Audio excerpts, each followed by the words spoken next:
জানিয়ে দেব news update Bangla সংবাদ। প্রিয় দর্শক, তার আগে অনুরোধ থাকবে আমাদের চ্যানেলটিকে সাবস্ক্রাইব করার জন্য এবং লাইক ও কমেন্ট করে এই সংবাদ সম্পর্কে জানিয়ে দিন আপনার মূল্যবান মতামত।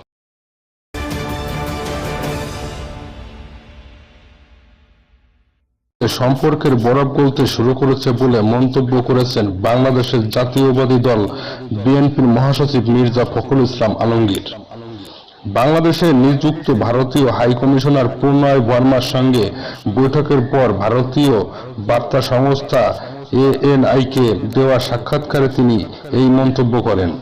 বাংলাদেশে গত নির্বাচনের পর থেকেই আমাদের বাংলাদেশ ও ভারতের সম্পর্ক নিয়ে প্রশ্ন ছিল বলেও জানিয়েছেন মির্জা ফখরুল। এছাড়া ভারতীয় বিচ্ছিন্নবাদীরা বাংলাদেশের ভূখণ্ড ব্যবহার করতে পারবে না বলেও ভারতে আশ্বস্ত করেছে বিএনপি। বুধবার 25শে সেপ্টেম্বর এক প্রতিবেদনে এই তথ্য জানিয়েছে বার্তা সংস্থা এএনআই।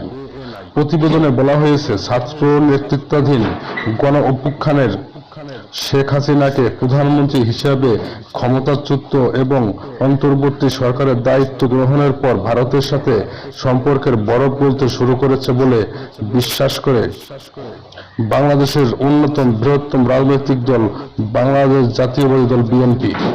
যদিও বেগম খালেদা জিয়ার নেতৃত্বাধীন বিএনপি এর আগে হাসিনার মেয়াদে গত 15 বছরে ভারতের সাথে সম্পন্ন হওয়ার বেশ কিছু উদ্বেগ ও চুক্তি সমালোচনা করেছে। এএনআই বলেছে, সম্প্রতি ঢাকায় নিযুক্ত ভারতীয় হাইকমিশনার প্রণয় বর্মা সম্পর্কে জোরদার করার বিষয়ে আলোচনা করতে বিএনপির কার্যালয়ে দলটির মহাসচিব মির্জা ফখরুল ইসলাম আলমগীরের সাথে বৈঠক করেন। এ বিষয়ে এএনআই এর সাথে কথা বলার সময় মির্জা ফখরুল বলেন, প্রণয় বর্মার সঙ্গে হওয়া এই বৈঠক উভয় দেশকে অনেক ইতিবাচক দিক নিয়ে গেছে। মির্জা ফখরুল বলেন, বাংলাদেশে গত নির্বাচনের পর থেকেই আমাদের সম্পর্ক নিয়ে প্রশ্ন ছিল, কিন্তু এবার আমাদের অফিসে ভারতের হাইকমিশনার আসার অবশ্যই পরিস্থিতি উন্নতি হয়েছে, বরফ গলতে শুরু করেছে। 2024 সালের জানুয়ারিতে অনুষ্ঠিত বাংলাদেশের জাতীয় সংসদ নির্বাচন বর্জন করছিল বিএনপি।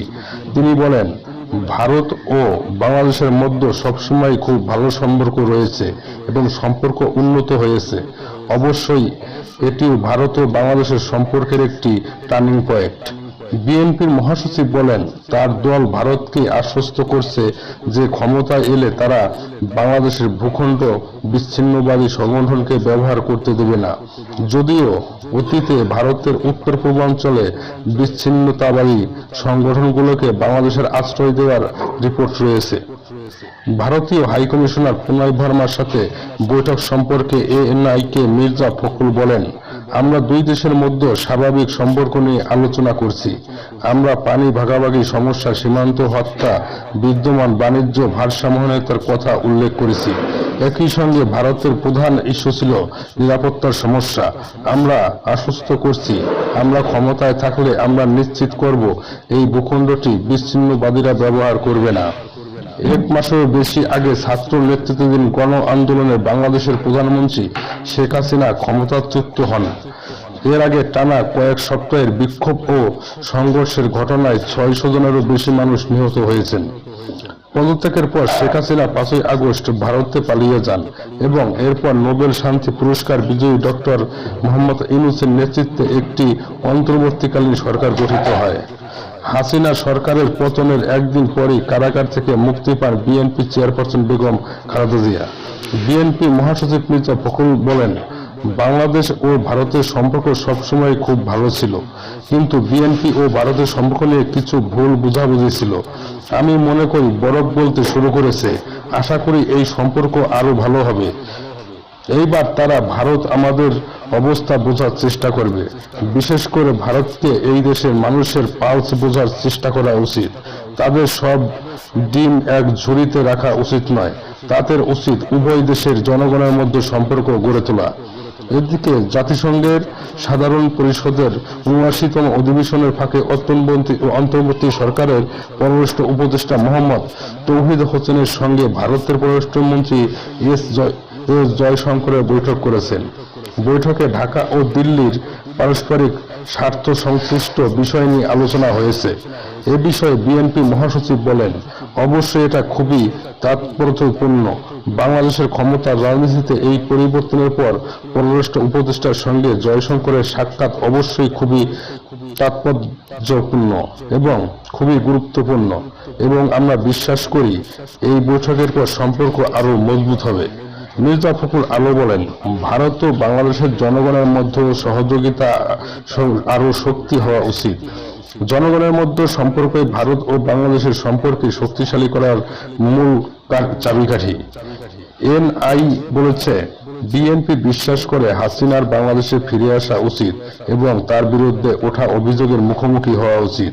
মির্জা ফখরুল ইসলাম আলমগীর বলেন, আমি এখনো জানি না যে সরকার তাকে শেখ হাসিনা বাংলাদেশে ফেরত পাঠানোর জন্য ভারতকে আনুষ্ঠানিকভাবে অনুরোধ করছে কিনা, তবে আমি মনে করি তার বিরুদ্ধে থাকা অভিযোগের মুখোমুখি হওয়ার জন্য সাবেক প্রধানমন্ত্রী ফিরে আসা উচিত এবং তার জবাবদিহি করা উচিত। এদিকে বিএনপি বলেছে, আগামী 9 থেকে 13 অক্টোবর পর্যন্ত পালিত হতে যাওয়া দুর্গাপূজা উৎসবের আগে তারা দেশের সংখ্যালঘু হিন্দু সম্প্রদায়ের নিরাপত্তার বিষয়ে তাদের ইউনিটগুলোকে সতর্ক করেছে।